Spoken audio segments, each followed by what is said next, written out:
Selamat datang di channel YouTube-nya Bulita. Assalamualaikum warahmatullahi wabarakatuh. Hai teman-teman semuanya, hari ini kita bertemu lagi ya. Hari ini kita akan belajar tema 6, cita-citaku, subtema 3, hebatnya cita-citaku, pembelajaran keempat. Sebelum belajar, jangan lupa kita berdoa terlebih dahulu ya, supaya ilmu kita bermanfaat dan mendapat berkah. Amin.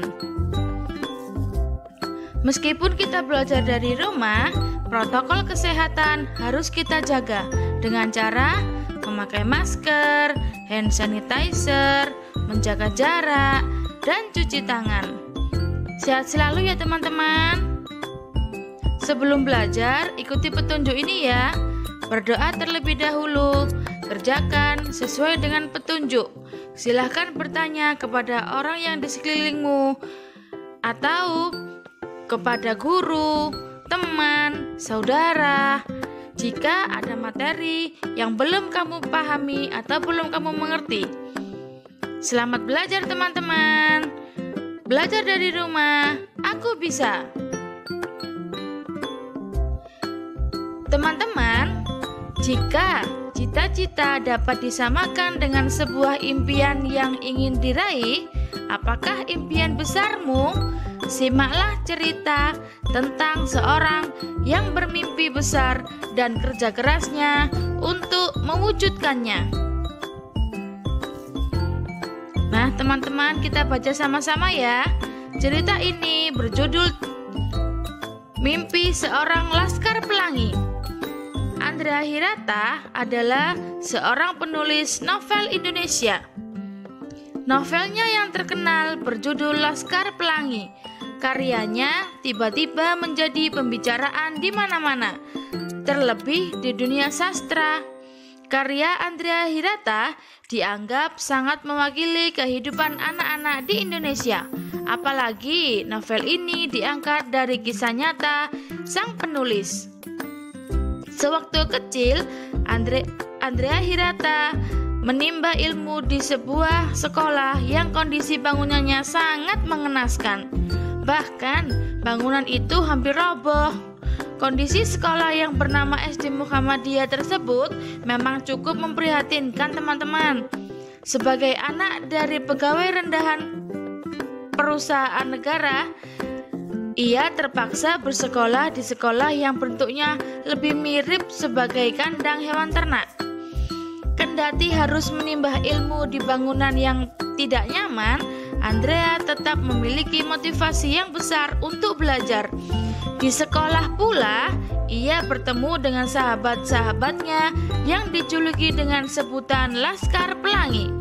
Di SD Muhammadiyah, Andrea bertemu dengan seorang guru yang bernama Nyi Ayu Muslimah. Kegigihan Bu Muslimah itu untuk mengajar siswa yang hanya berjumlah tak lebih dari 11 orang ternyata sangat berarti bagi kehidupannya.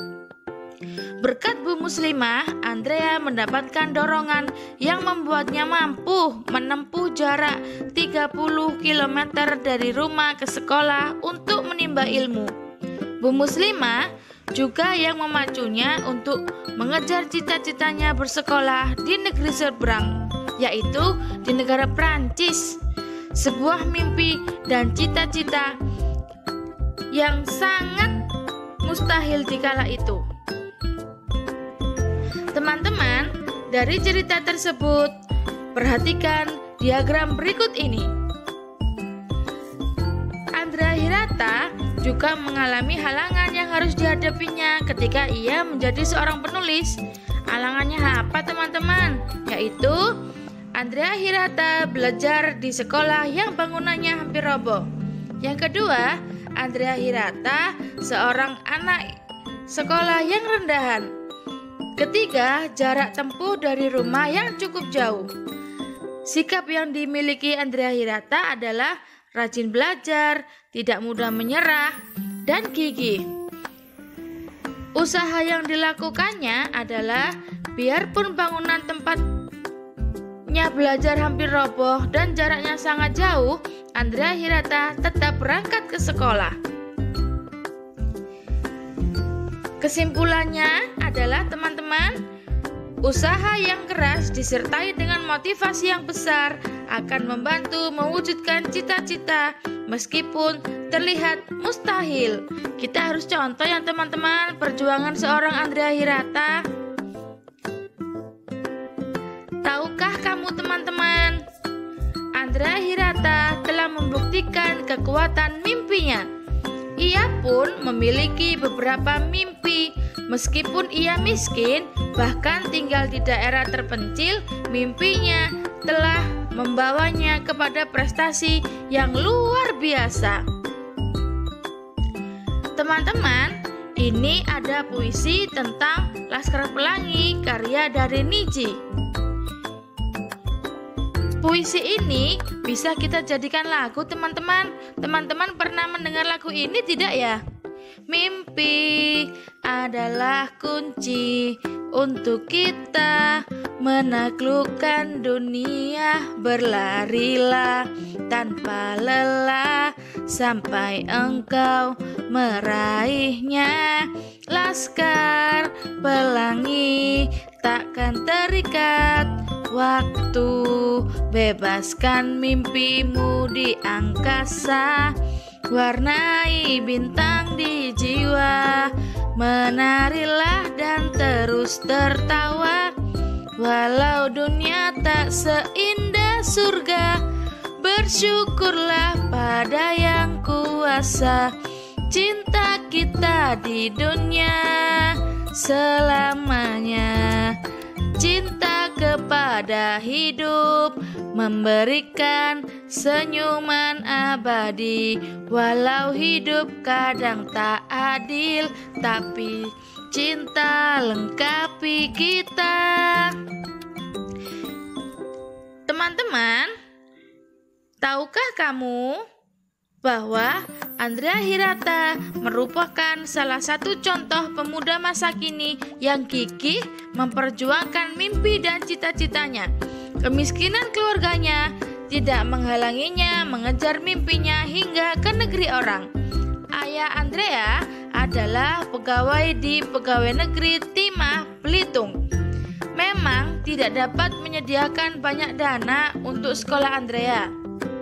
Belitung dahulu merupakan daerah penghasil timah andalan Indonesia. Timah adalah salah satu hasil sumber daya alam tambang. Coba teman-teman perhatikan persebaran peta sumber daya bahan tambang berikut. Berdasarkan peta sumber daya alam bahan tambang di atas, terdapat berbagai barang tambang yang terbesar atau tersebar di seluruh wilayah Indonesia.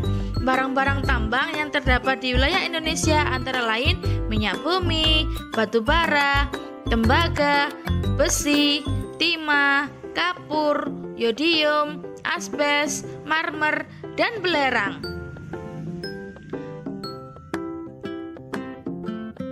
Barang tambang sangat diperlukan untuk memenuhi kebutuhan industri dan banyak juga manfaatnya teman-teman. Coba kita perhatikan tabel berikut. Nah, ini adalah contoh beberapa barang tambang yang bermanfaat dalam kehidupan kita sehari-hari. Banyak sekali ya teman-teman manfaatnya. Selain itu, dari yang sudah kita baca dari peta persebaran tadi, bahwa barang tambang apa saja yang terdapat di provinsimu. Di provinsiku ada pasir, bebatuan, dan batu bara. Barang tambang apa saja yang tidak dimiliki oleh daerah provinsimu, yaitu emas, logam, dan besi. Digunakan untuk apa saja barang tambang yang di daerahmu? Yaitu digunakan untuk bahan bangunan, perhiasan, bahan bakar, dan mesin. Tahukah kamu teman-teman? Jika kamu perhatikan sekali lagi, peta persebaran sumber daya alam yang ada di Indonesia. Apa kesimpulanmu?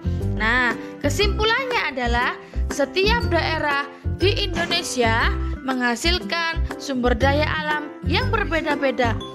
Akan tetapi, sebagai bagian dari Negara Kesatuan Republik Indonesia, sumber daya alam itu dikelola negara untuk kemakmuran rakyatnya.